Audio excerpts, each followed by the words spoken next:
Welcome to the Capital News. I'm your host, Alex Karitis. Today is Wednesday, July 15th, 2020. Thank you so much for joining me. The title of today's podcast is America in Decline. And this is a statement. I believe it's a statement of fact, not a question. This doesn't mean that this has to stay this way. This does not mean that this has to be our demise. I do believe that with the right set of policies implemented, our best days can be ahead of us. This is not a doom and gloom podcast. I am not a doom and gloom person. I am a realist, yet I'm also an optimist too. But you can't just dream big, you also have to have a strategy. You have to have tactics in place. You have to have a real vision that can be followed through. $26.5 trillion national debt. A $4 trillion deficit this year alone.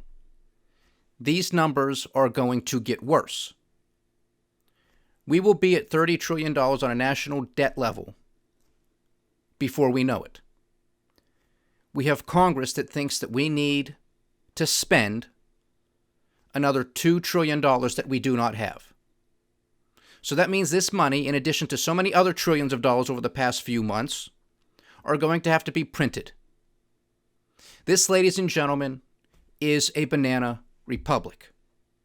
There is no Democrat against this stuff. There are no Republicans against this stuff. There is nobody in the White House against this stuff because they all vote for it. They sign it into law, whatever the respective rule is. They go out and they defend these actions.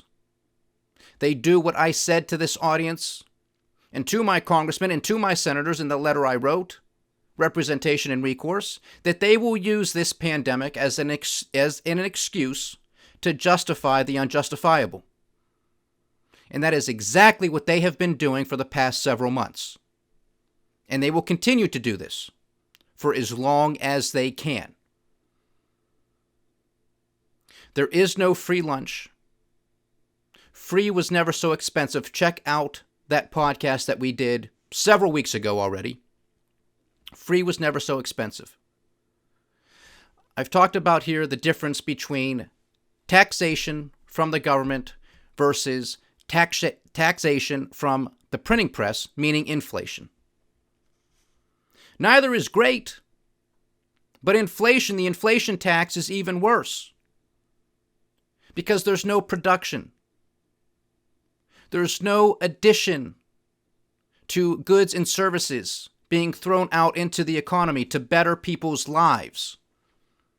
It's just funny money being printed. At least if you are taxed by the government, there needs to be something to tax. That means that you produced something. It means you went to work, you made something, or you offered a service. And they taxed your income, or they taxed the profit from a corporation. There was an exchange. There was something that was produced. The printing press, just a bunch of idiots at the Federal Reserve saying, yeah, I think the interest rate today, this month should be yada, yada, yada, and then next month we'll see what we're going to do, and then we're going to do quantitative easing, and we're going to implement a whole bunch of emergency facilities because this is a global pandemic, and we got to do something. This is going to be so expensive on the other side, it's going to make your head spin. If you thought things were bad now, just wait until you got to pay the piper. And he always gets paid. So the effects of inflation, stagflation, and perhaps hyperinflation will be truly devastating. It will increase your cost of living, thus reducing your standard of living. This is basic stuff. If this was a panacea, if the printing press was a panacea, why did it take us, as human beings, so long to figure this out? Don't you think they would have done this many times before? Don't you think if this was the case that the Greeks or the Romans or the Persians or the Chinese or some other empire long ago would have figured this out? Because this is exactly what they did. They inflated their currency. They debased their metals, meaning if you had a solid ounce gold coin or a solid ounce silver coin, they debased it. by mixing copper into it or some other lesser metal. That's what they did back then. It's the same song and dance. Now people go to Rome, not because the Roman Empire is still there, but because they want to go see the Colosseum and they want to see the history. But it's been long gone. It's been long gone. As so many other empires before. One of the most recent, the British Empire. The sun never set on the British Empire. Yet, it's not the British Empire anymore, is it? They got overextended. They inflated their currency. They got involved with military excursions and messing with other people's political lives and their affairs and trying to dictate from on high how they should live, what they should do. Didn't work out. We are falling into the same trap. We don't have to. We can reverse course, and we must reverse course. Otherwise, America in decline will be our demise. It will be the end of our story. What attracted millions and millions of people over the course of this country's founding, since this country's founding, families sending their children off to this country in hopes of a better life, to never see their parents again or their homeland again. Can you even imagine that today? Sending off somebody 12, 13 years old? See ya. And it's not because these parents hated their kids, it's because they loved them. This was an act of love. This was an act of hope. Sending them to a country where they can maybe make something of themselves. Because whatever country they were coming from, slim to none of them having a better future. What does that tell you about how great this country once was? And it can be again. But not so long as we continue to implement the same policies that we have been implementing for generations. There is no draining of the swamp. The swamp is alive and well.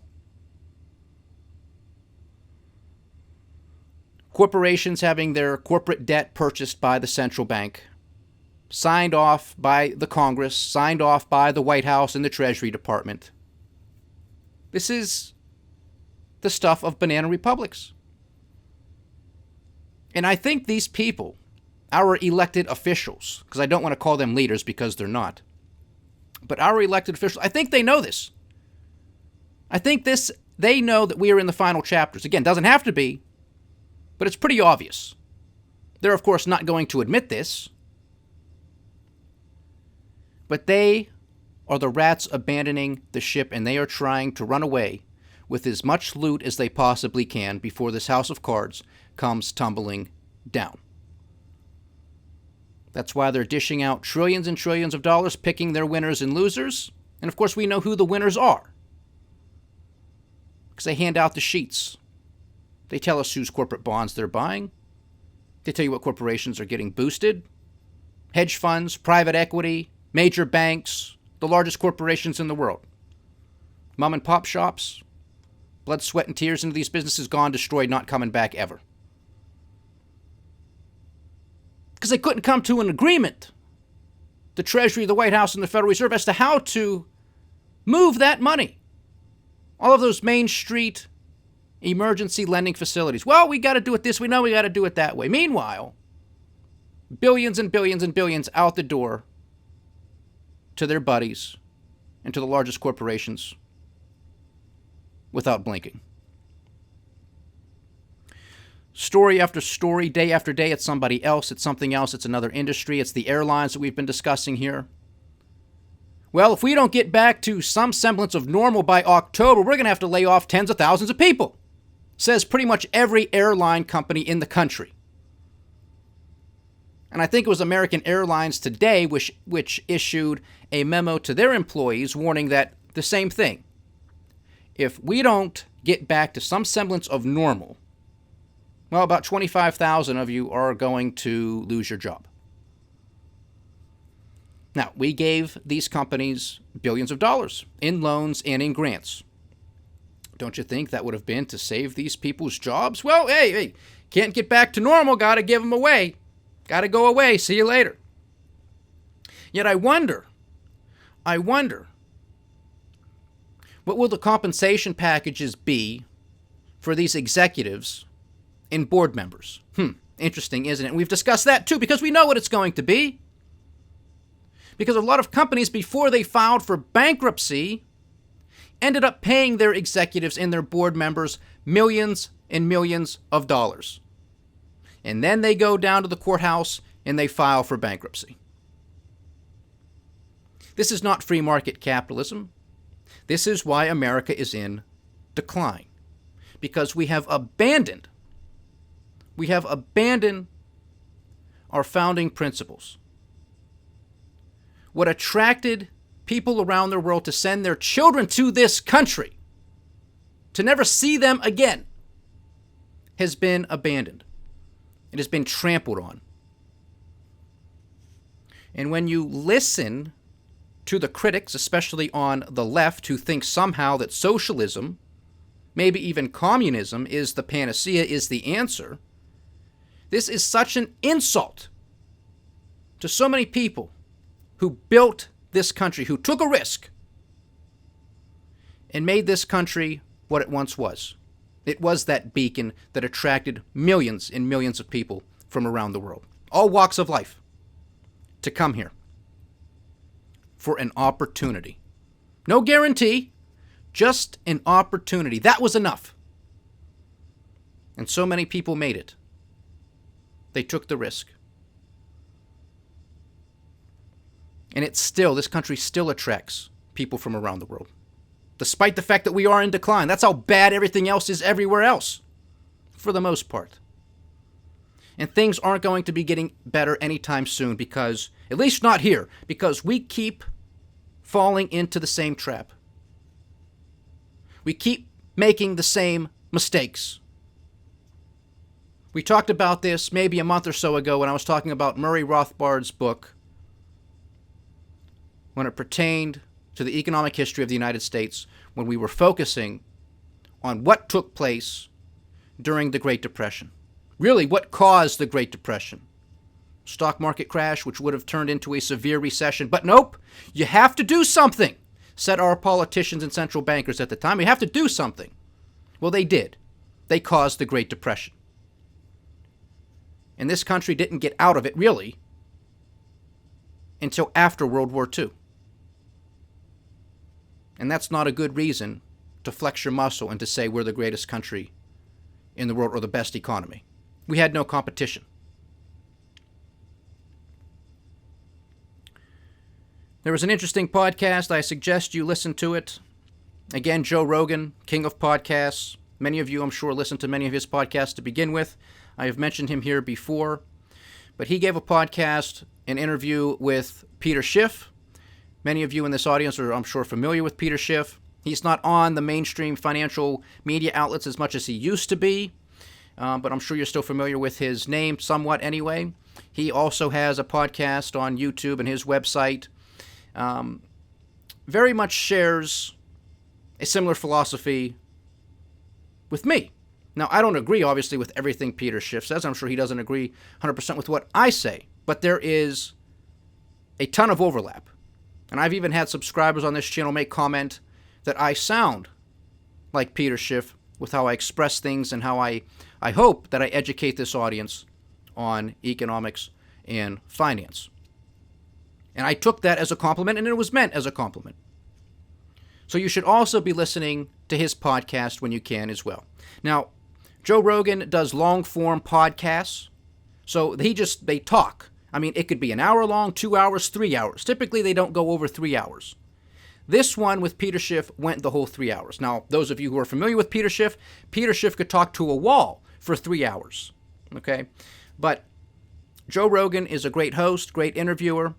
I will caution the audience, however, that this was not done in person due to the effects of COVID. So this was a Skype interview, and there is a delay between how hear each other and speak over each other, so it does get a little frustrating from time to time. And plus, those of you who are familiar with Peter Schiff, he just rambles and rambles and rambles and goes off rapidly. So it got a little frustrating a couple of times, but it's definitely worth the listen, because they were talking about the same issues that we talk about here on the Capital News every single day. Several months ago, during the Democratic presidential nomination process, Senator Bernie Sanders was on Joe Rogan's podcast, and I suggested to this audience that you check it out. And Joe Rogan became a supporter of Bernie Sanders. Now, when you listen to this interview with Peter Schiff, Joe Rogan's, he's scratching his head, and he has had interviews with Peter Schiff before. Now, he just scratches his head. You got me thinking, Peter. And it's like, where do you want to come down, Mr. Rogan? Because Peter Schiff and Bernie Sanders are on opposite sides of the spectrum. They both do a great job at identifying the problems, sometimes even root causing the issue as to what the real root cause is. But when it comes to their solutions, Bernie Sanders is in Looney Tuneville. He is asking for more of the same. He just doesn't seem to realize it. He thinks more government is a solution. More government is a bigger problem. Government is the problem. Peter Schiff, on the other hand, is like me, free market capitalist. Let the markets decide. Get rid of the Federal Reserve. Abolish the federal income tax. And that's pretty much it. It's not for anybody to dictate from on high how everything else gets dealt with. That's what we do as Americans. That's what we do as entrepreneurs, as consumers, as producers decide collectively through our actions, through a free market system.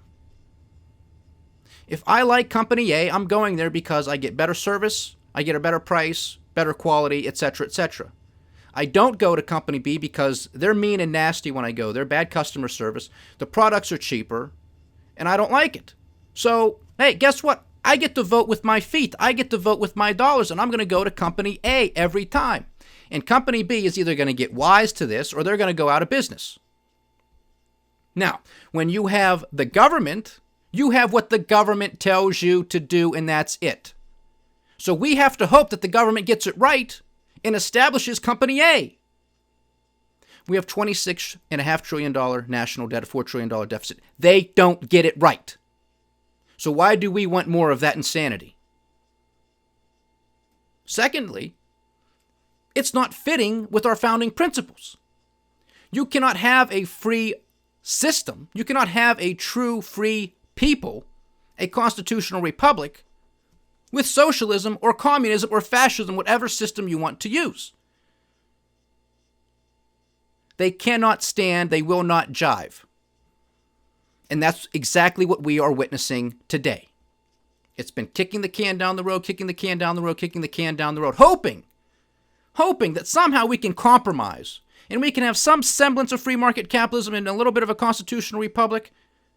But we also have to have social programs. We also have to have Social Security, Medicare, Medicaid, welfare, food stamps. We also have to have this hybrid system. Well, it cannot stand. It cannot stand because the free market is based off of freedom, people making choices voluntarily. That other side of it, of socialism, no. That's an order. That's from on all high. That is taking. That is confiscation of your property, of your money, dictating where you have to go, what you have to do with it, or just taking it and then they'll decide what to do with it, picking winners and losers. The social welfare and the corporate welfare will eventually consume any semblance of free market capitalism because Walmart can't make you shop at their stores. Target can't make you shop at their stores.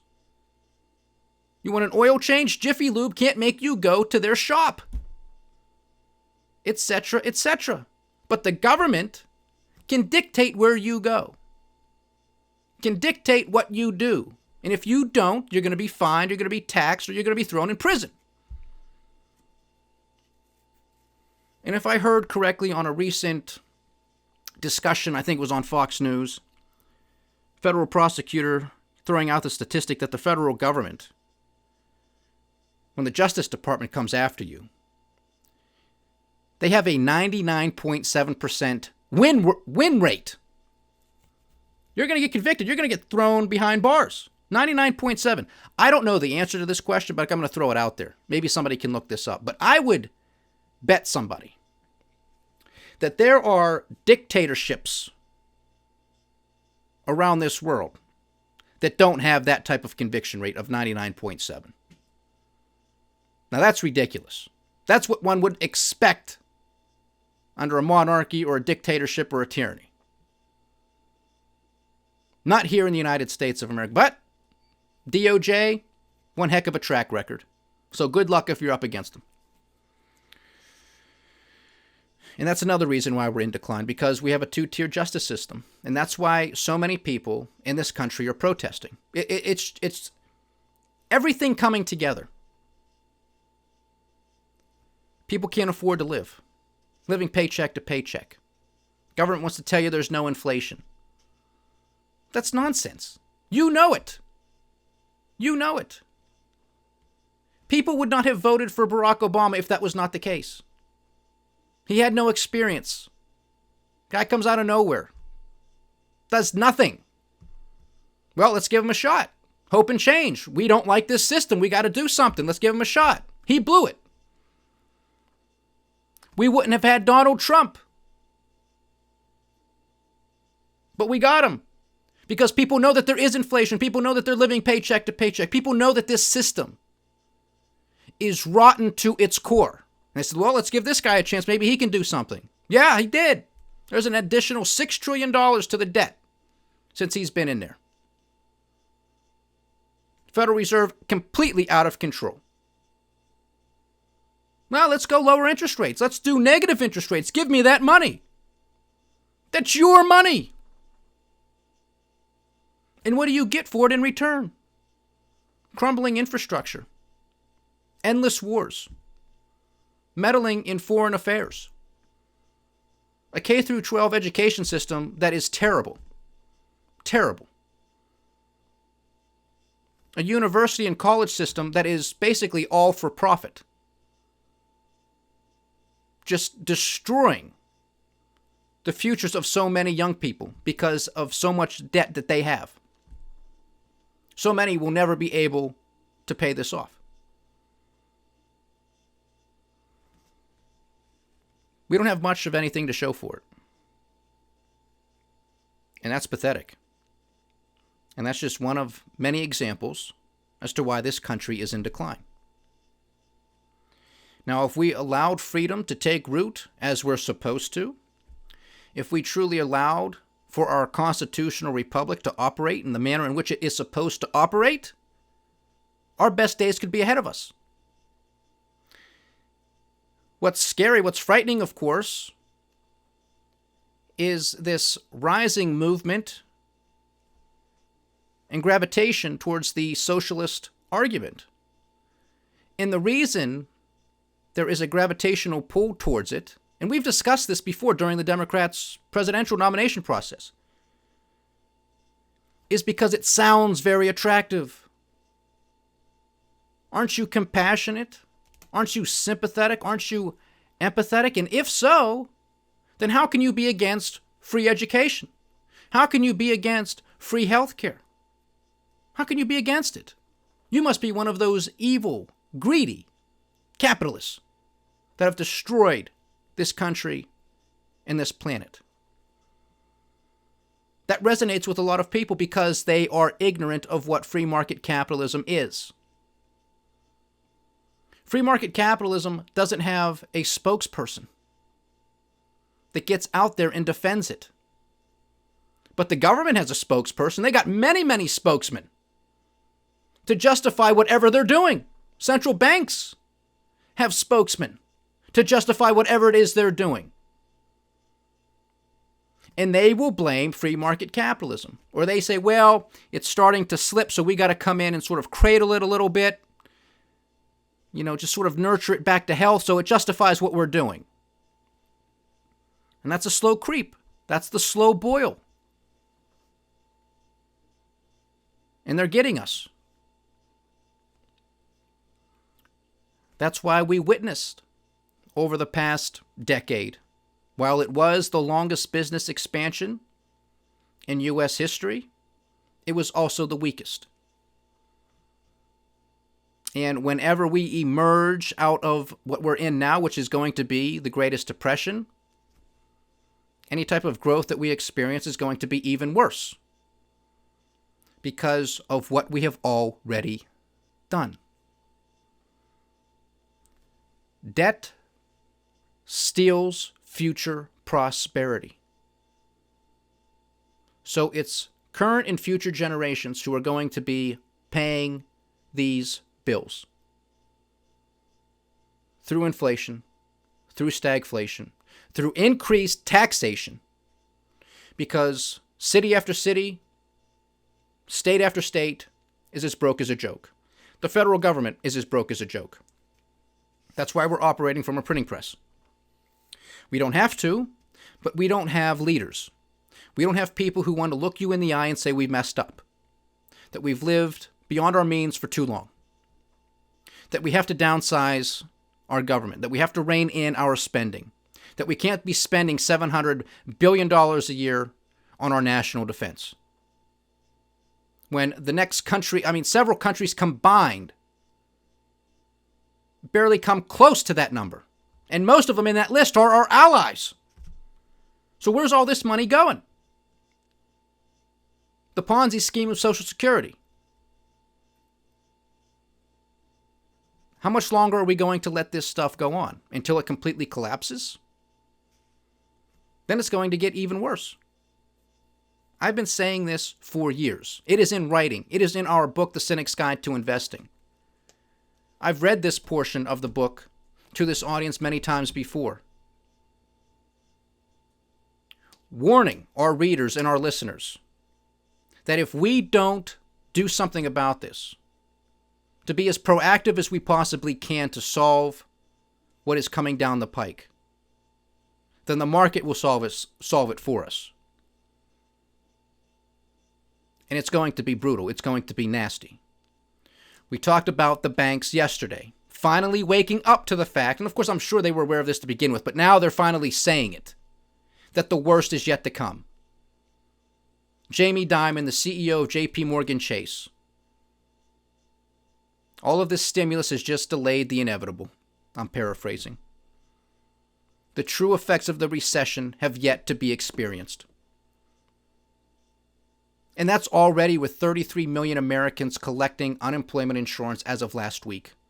And tomorrow's Thursday, so it's going to be very interesting to see those initial jobless claims numbers and really the totality of how many Americans are collecting unemployment insurance.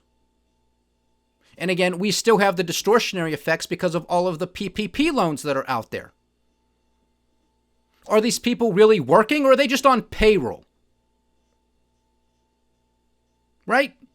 If it weren't for those loans, well, really grants, thanks to the American taxpayer, of course. If it wasn't for those loans and grants, how many of these people would be out of work? How many of these businesses would have closed up? This is distortionary. I don't like the fact that businesses are going to go under, but maybe they weren't properly run. That's not my problem. Learn from it. Get better management skills. Get better people in there. Learn from it. This is supposed to be a correction. That's what happens in a correction. Everybody is afraid of the pain. Everybody is afraid of the sacrifice. But what they are doing, I can assure you, is going to make the sacrifice that we are not going to be able to avoid that much worse, that much deeper, that much more severe. I have history on my side. I have mathematics and economics on my side. I'll debate anybody. Because if this was a panacea, printing money, begging, borrowing, and spending money that we don't have, if that was a panacea, then we don't need to pay taxes anymore. That we don't need to pay our bills anymore. Because all government has to do is beg, borrow, spend, central bank can print, and everything's fine. Stock market keeps going up. I mean, that's all you need to know about this president, where his mindset is. Comes out yesterday to the Rose Garden. Opening statement. Stock market was up today. 33 million Americans collecting unemployment insurance. Still, a significant portion of them have yet to receive it.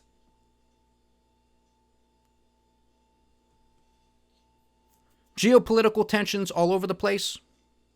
Global protests. Protests and riots in our streets. And the president's opening remarks are the stock market was up today. I told you, I'm done with him. If that's his focus, I don't know where else to put you. Because most people don't own stocks. They don't own them in a large enough portion to make a difference to their lives. If anybody got them, it was probably in a retirement account or 401k, and they can't touch that money. And if they do, they'll be fined and they'll be taxed. So I don't want to hear it. And the only reason it's going up is not because of economic growth, not because revenues are driving this growth or because of profits. Unless, of course, you're a bank. But because of the funny money. And that's why those bank profits and some of them beat. Because of their trading desk activity. Because the Federal Reserve is printing money, as are other central banks. Because these banks are global in their reach. If it wasn't for all this funny money, there would be severely devastating losses. And unfortunately, that's what it should have been. Because this system should not be saved. It should not be salvaged. And we talked about that in our book as well. Because we studied and we discussed and we analyzed the great financial crisis and what our government and what the Federal Reserve did in response to it. And we said they did save the system. But what system? The very system that brought us to our knees. The very system that continues to tax us to death. Federal, state, and local taxes. The inflation tax from the Federal Reserve. Is anybody talking about abolishing both of these things? Where is it? No, let's just, hey, we got statues that are going down. We're in a global pandemic. Should I wear a mask? Should I not wear a mask? Should I buy a bean? Should I not buy a bean? That's front and center. Those are on our propaganda stations that we call news networks. That's what they want. So that all of these crooked politicians on both parties, multiple administrations, can get away with all of the loot. But you stay distracted. And the crime that is taking place in these streets is ridiculous, and it has to stop. It has to stop. But I told you this was coming. And it's going to run its course. It is going to get worse before it gets better. What are the Republicans doing about it? Nothing. What are the Democrats doing about it? Nothing. And it's just going to continue until it runs its course. You can throw the National Guard out there. It's not going to solve all these problems. It'll scare some of these people off because you've seen the footage with some of these Antifa idiots out there attacking somebody, and then they get attacked back and then they scurry away. So there's no doubt that a National Guard presence or even a police presence that's actually allowed to arrest people would deter these things. But then you really have your nut jobs out there that are not going to be deterred. And that's when it's really going to get nasty and violent. And I hope I'm wrong about that. I really do. But things are going to get worse before they get better. America in decline. Doesn't have to be. Our best days can be ahead of us. They can be ahead of us. And I hope they are. But we have to adopt the right policies. And we already have the blueprint. It's called the Constitution of the United States of America. It's called free market capitalism. Stay diversified, stay vigilant, and stay with the Capital News. I am Alex Koritis. Godspeed.